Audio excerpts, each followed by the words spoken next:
दोस्तों तो सिखा दिया बोले शंकर जी की सेना यंगम किस प्रकार जड़ा भजन होते हैं और भजन कन्नै गूंजा दी है साढ़े जिला सांबा साढ़े परमंडल की धरती और मंदिर तो सिखा दियो अज श्रद्धालुओं कन्नै भरोचे दे ने मैं परमंडल की गल करा उत्तरबैल की गल करा और अज यंगम इत्थे पुज्जे दे ने और कियां भक्ति संगीत गा दे ने और अपनी दुआ दिया दे ने श्रद्धालुओं की बोले ऊपर जलदार शंभू पार्वती का प्यार बाबा बूढ़े हो बैलवाल भोला बूढ़ी हो जटावाल स्वामी हो डको मृग चाल शंभू कलाशों में रहने वाल बड़े निरवैये शादी देवा देन भोग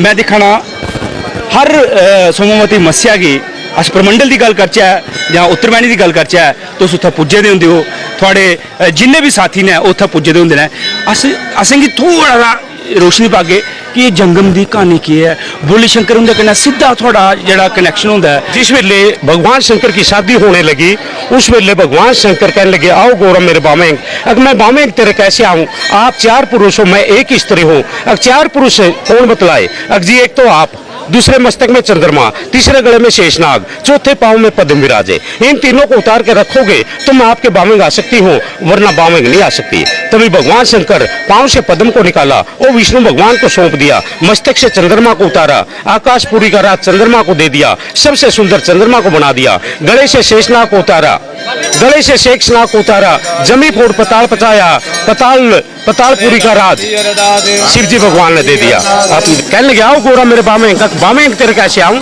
अब हम दो स्त्री तुम एक पुरुष अब दूसरी स्त्री कौन बताई गंगा प्यारी कहाँ छुपाई जो आपकी जटा में गंगा है। तभी भगवान शंकर जटा झाड़ गंगा निकालना पुत्री के पास बिठा में शिव जी भगवान ने गंगा को पुत्री का दर्जा दिया पुत्री के पास बिठा में जम्मू द्वीप के शंतनु राजा गंगा की शादी शंतनु राजा के साथ कर देते हैं। आपको जन्म है आपको खावे कुल हिंदू का धाम बनाया मुर्दे खानी बनी गंग लड्डू खानी बनी गंग गंगा का जन्म है शील गंगोत्तर धर्म के नाती सत्य के पुत्र वो भीषम पितामह कुलाए। भगवान शंकर कहने लगे आओ गोरा मेरे बामेंग अब मैं बामेंग तेरे कैसे आऊं जो धरती का दाग लग गया जो बेदी रचाई गई गौ दान खड़ा करो जो पंडित जी गढ़वे में दान पुआता है जब शादी होती है वो दान लेकर के बिरमा जी को बुला लिया कहने लगे हे बिरमा जी हमारी शादी का दान लीजिए। बिरमा जी कहने लगे सूतक जेलू पतक जेलू शिव का दान खाए जड़ा मूल से उगड़ जाए राजा खाए तो राजपाट से चले जाए प्रजा खाए तो दूध पुत्र से चली जाए। हे त्रिलोकी के नाथ मैं आपका दान नहीं ले सकता किसी के बच्चा पैदा होगा उसका नामकरण करवाऊंगा दान लेऊंगा हजम कर जाऊंगा किसी की मृत्यु होगी उसका क्रियाक्रम करवाऊंगा दान लेऊंगा हजम कर जाऊंगा हे भोलेनाथ मैं आपका दान नहीं ले सकता। विष्णु जी को बुला लिया कहने लगे विष्णु जी आप ही हमारी शादी का दान लीजिए। विष्णु जी कहने लगे आपने तो मेरे को पद्म का मालिक बना है पद्म नाम माया को बोलिए। ओ विष्णु कहने लगे मेरे को लक्ष्मी का मालिक बना है जो मेरे पैदा होंगे वो हट्टी करेंगे वनज करेंगे रणभूमि में लड़ा करेंगे बॉर्डर के ऊपर रक्षा करा करेंगे घोड़े की पीठ दाब करके बॉर्डर के ऊपर रक्षा करा करेंगे मैं लेऊंगा तो सारी दुनिया ये मांगने वाली हो जाओगी। विष्णु जी इनकार कर देते हैं। गोरा कहने लगी मैंने मैंने पिछले जन्म के अंदर अपनी शक्ति से गणेश को पैदा किया प्रथम पूजा का अधिकारी बनाया आप अपना पुजारी आप पैदा कीजिए जिससे हम भी माने आने वाला संसार भी माने। तभी भगवान शंकर ने पहाड़ों से खुशा मंगाई उसका एक मनुष्य के समान एक पुतला बनाया और अपनी जांग में चीरा दिया उससे छिंटा दे करके अनंत जंगम देरू पैदा किया जिससे हमारी प्रणाली चलती है। अनंत जंगम देरू पैदा किया शिव शिव रटते पैदा भये शिव का भजन कराया जंगम ने कहने लगे हे जंगम हमारी शादी का दान लीजिए। गोरा कहने लगी इसको कौन जानेगा ये जंगम है जो ये शादी का मुकुट है ये जंगम को दे दो जो हमारे सिर के ऊपर लग गया ये शिव की शादी का मुकुट निशानी शेषनाग की शिव जी ने दे दी माता पार्वती ने कर्णफूल विष्णु जी ने मोरपंखी ये कलंगी बिरमा जी ने धोती कंठी माला का श्रृंगार ये बिरमा जी ने दे दिया। अब जिस द्वारे पर जाएगा उस द्वारे पर 5 देवते प्रकट रहेंगे बिरमा विष्णु हमेश माता पार्वती ये संग में रहेंगे। नंदीगण ने खोल करके गले से टल्ली दे दी हे जंगम ये शिव का दान टल्ली के बीच में पुआते रहना गोरा और शिव की महिमा सुनाते रहना आपको ये कथा कंठ हो जाएगी दान टल्ली के बीच में लेना, ये दान आपको हजम होता रहेगा, भक्तों का कल्याण होता रहेगा। बोलिए शंकर भगवान की जय जय जंगम। तो दोस्तों तुसें सुनी जंगम की कहानी, जंगम कियां आए और कियां प्रकट होए। और जंगम जिसलै भी कोई भी साड़ा परमंडल च जिसलै सोमावती मस्या होंदी है और उत्तरबैनी च होंदी है, तुस लगातार तुस दिखते हो जंगम इत्थै आइयै भजन गा दे होंदे ने। जंगम जिसलै घर आई जान वो घर पवित्र हो जाता है और थोड़े द्वार पर जिसलै भी आते हैं उन्हें खाली हाथ नहीं जान दो। मस्या का क्या महत्व है ये बताइए। अमावस्या का ये महत्व होता है, अमावस्या के दिन पितरों को शांति मिलती है। पितरों को शांति मिलती है। जिस प्रकार से संसार के अंदर 3 कर्जे होते हैं। एक कर्जा होता है पितरों कर्जा, माता पिता कर्जा। एक होता है जीव कर्जा, जीव कर्जा। एक होता है देव कर्जा।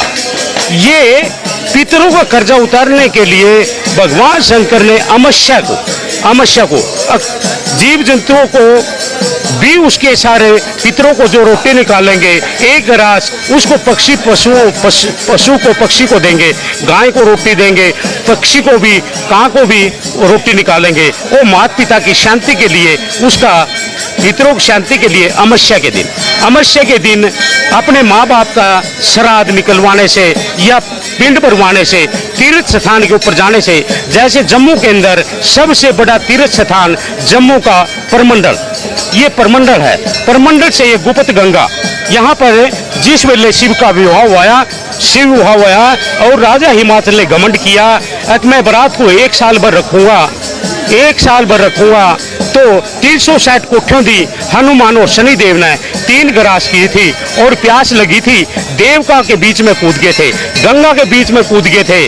दाई चलू गंगा के करके देवका में रेत उड़ा के बाल के, ये देवका उसी दिन से ये गुप्त हो जाती है। यहाँ पर मिट्टी निकालते हैं और मिट्टी निकालने से 1.5 फुट के नीचे से पानी उत्पन्न हो जाता है। उससे स्नान करने से पितरों को, माँ बाप की पिंड भरवाने से उनकी आत्मा को शांति मिलती है, माँ बाप का स्वर्ग में वासा हो जाता है और उनका कर्जा उतर जाता है।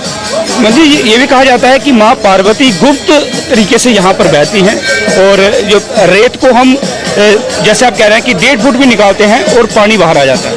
ये उस वेले जिस टाइम हनुमान ने 2.5 चढ़ू गंगा की करी, देवका में कूद गए, देवका में रेत उड़ा के बाल के, ये धरती हनुमान से डरती है, गुप्त हो गई थी।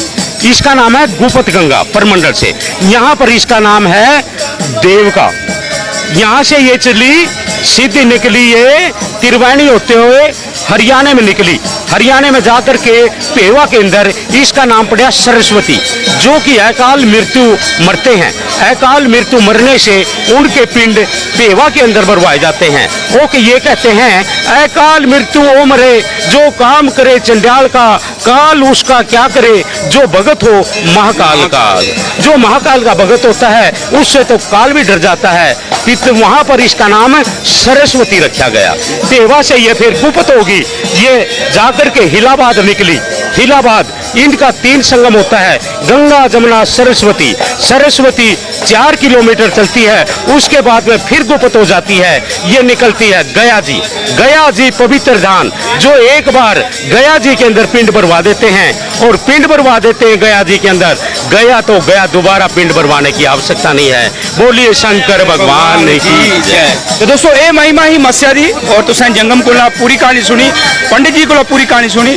मैं अज इत्थे परमंडल च पुज्जे रहा और अज बड़ा रश है, अज इत्थे बड़े श्रद्धालु पुज्जे दे ने और मैं तुसें भी सनाई ओड़ां इत्थे बड़े सारे लीडर भी आए ने और मत्था टेकने से आए ने, क्योंकि चुनावी महीने दा आरंभ होई है और इत्थे 2 तरीक है अज और 2 तरीक की सोमावती मस्या है और मस्या च सारे को बड़ी जी मनी जाती है सोमावती मस्या मनी जाती है।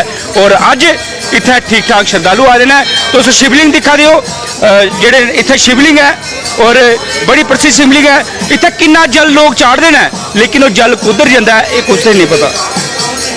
ये जल है बिच के समाई जाता है। तो दोस्तों फिलहाल मिगी दियो इजाजत। जय गंगा मैया, जय गंगा मैया, जय बोली शंकर।